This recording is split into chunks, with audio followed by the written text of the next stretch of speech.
जो हुआ अच्छा हुआ, जो हो रहा है वो अच्छा हो रहा है, जो होगा वो भी अच्छा ही होगा। हे अर्जुन, तुम्हारा क्या गया जो तुम रोते हो? तुम क्या लाए थे जो तुमने खो दिया? तुमने क्या पैदा किया था जो नष्ट हो गया? तुमने जो लिया यहीं से लिया, जो तुमने दिया यहीं पर दिया। जो आज तुम्हारा है कल किसी और का होगा, क्योंकि परिवर्तन ही संसार का नियम है। जीवन न तो भविष्य में है न अतीत में, जीवन तो बस इस पल में। जन्म लेने वाले के लिए मृत्यु उतनी ही निश्चित है जितना कि मरने वालों के लिए जन्म लेना। इसलिए जो अपरिहार्य है उस पर शोक नहीं करना चाहिए। जो भी व्यक्ति जो चाहे बन सकता है, यदि वह व्यक्ति एक विश्वास के साथ इच्छित वस्तु पर लगातार चिंतन करे। मैं सभी प्राणियों को एक समान रूप से देखता हूँ। मेरे लिए न कोई कम न कोई ज़्यादा प्रिय है, क्योंकि जो मनुष्य मेरी प्रेम पूर्वक आराधना करते हैं वो मेरे भीतर रहते हैं और मैं उनके जीवन में आता हूँ। मनुष्य अपने विश्वास से निर्मित होता है। जैसा वह विश्वास करता है वैसा वह बन जाता है। फल की अभिलाषा छोड़कर कर्म करने वाला पुरुष ही अपने जीवन को सफल बनाता है। हे अर्जुन, क्रोध से भ्रम पैदा होता है, भ्रम से बुद्धि व्यर्थ होती है। जब बुद्धि व्यर्थ होती है तब तर्क नष्ट हो जाता है, और जब तर्क नष्ट होता है तब व्यक्ति का पतन हो जाता है। मेरा तेरा, छोटा बड़ा, अपना पराया मन से मिटा दो, फिर सब तुम्हारा है और तुम सबके हो। सदैव संदेह करने वाले व्यक्ति के लिए प्रसन्नता न इस लोक में है और न ही परलोक में। जो लोग मन को नियंत्रित नहीं करते हैं उनके लिए वह शत्रु के समान काम करता है। नरक के 3 द्वार होते हैं, वासना, क्रोध और लालच। हे अर्जुन, हम दोनों ने कई जन्म लिए हैं, मुझे याद है लेकिन तुम्हें नहीं। हे अर्जुन, जो कोई भी व्यक्ति जिस किसी भी देवता की पूजा विश्वास के साथ करने की इच्छा रखता है, मैं उस व्यक्ति का विश्वास उसी देवता में दृढ़ कर देता हूँ। हे अर्जुन, मन अशांत है और इसे नियंत्रित करना कठिन है, लेकिन अभ्यास से इसे वश में किया जा सकता है।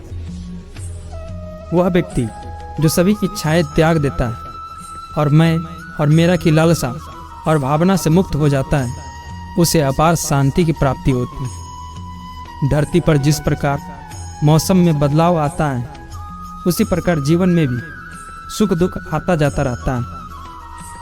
इतिहास कहता है कि कल सुख था, विज्ञान कहता है कि कल सुख होगा, लेकिन धर्म कहता है अगर मन सच्चा और दिल अच्छा हो तो हर रोज सुख होगा। जो होने वाला है वो होकर ही रहता है, और जो नहीं होने वाला वह कभी नहीं होता। ऐसा निश्चित जिनकी बुद्धि में होता है उन्हें चिंता कभी नहीं सताती। समय से पहले और भाग्य से अधिक कभी किसी को कुछ नहीं मिलता है। जो व्यवहार आपको दूसरों से पसंद ना हो, ऐसा व्यवहार आप दूसरों के साथ कभी ना करें। जब जब इस धरती पर पाप, अहंकार और अधर्म बढ़ेगा तो उसका विनाश पुनः धर्म की स्थापना करने हेतु मैं अवश्य अवतार लेता रहूँगा। हे अर्जुन, मैं भूतकाल, वर्तमान और भविष्य काल के सभी जीवों को जानता हूँ, लेकिन वास्तविकता में कोई मुझे नहीं जानता है। केवल व्यक्ति का मन ही किसी का मित्र और शत्रु होता है। वह व्यक्ति जो अपनी मृत्यु के समय मुझे याद करते हुए अपने शरीर त्यागता है, वह मेरे धाम को प्राप्त होता है, और इसमें कोई संशय नहीं। अच्छे कर्म करने के बावजूद भी लोग केवल आपकी बुराइयां ही यादें रखेंगे।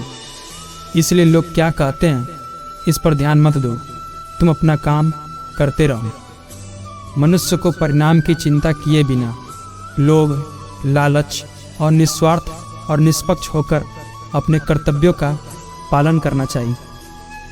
मानव कल्याण ही भगवत गीता का प्रमुख उद्देश्य है। इसलिए मनुष्य को अपने कर्तव्यों का पालन करते समय मानव कल्याण को प्राथमिकता देनी चाहिए। मनुष्य को जीवन की चुनौतियों से भागनी नहीं चाहिए और न ही भाग्य और ईश्वर की इच्छा जैसे बहानों का प्रयोग करना चाहिए। परिवर्तन ही संसार का नियम है। एक पल में हम करोड़ों के मालिक हो जाते हैं और दूसरे पल ही हमें लगता है कि हमारे पास कुछ भी नहीं। अपने आप को भगवान के प्रति समर्पित कर दो, यही सबसे बड़ा सहारा है। जो कोई भी इस सहारे को पहचान गया है वह डर, चिंता और दुखों से आज़ाद है। न तो यह शरीर तुम्हारा है और न ही तुम इस शरीर के हो। यह शरीर 5 तत्वों से बना है: आग, जल, वायु, पृथ्वी और आकाश। एक दिन यह शरीर इन्हीं 5 तत्वों में विलीन हो जाए। कोई भी इंसान जन्म से नहीं बल्कि अपने कर्मों से महान बनता है। जब इंसान अपने काम में आनंद खोज लेता है तो वे पूर्णता को प्राप्त कर लेता है। तुम क्यों व्यर्थ में चिंता करते हो? तुम क्यों भयभीत होते हो? कौन तुम्हें मार सकता है? आत्मा न कभी जन्म लेती है और न ही इसे कोई मार सकता है। यही जीवन का अंतिम सत्य है।